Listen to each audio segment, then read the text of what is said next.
Период затруднений подходит к концу, причем период был достаточно очень тяжелый и долгий. И все меняется, причем меняется в лучшую сторону для вас. То есть у вас сейчас будет хороший денежный виток, то есть у вас все, то, что шло на убыль, оно пойдет на рост. И вам будут даны все возможности, вам будут даны ключи от вашей жизни, от всех ресурсов, которые вам понадобятся в ближайшее время. Думайте головой, не спешите. Не спешите бегом быстрее, потому что ваша интуиция вас должна вести. Если в данный момент вы думаете, что нужно остановиться, вы берете и останавливаетесь.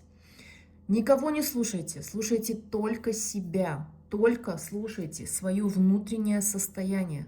Вот что вам говорит не голова, а внутреннее чутье. Если голова идет вразрез с чутьем, лучше выбрать чутье. Лучше выбрать свое врожденное чувство, которое вас не подведет. Прекрасный период, когда вы можете созидать, вы можете очень много чего сделать для себя, именно в позитивном ключе, именно для себя, в сфере творчества, в сфере зарабатывания финансов. То есть у вас будет очень хороший виток на созидание вашего фундамента дальнейшего в жизни. Не пропустите это время.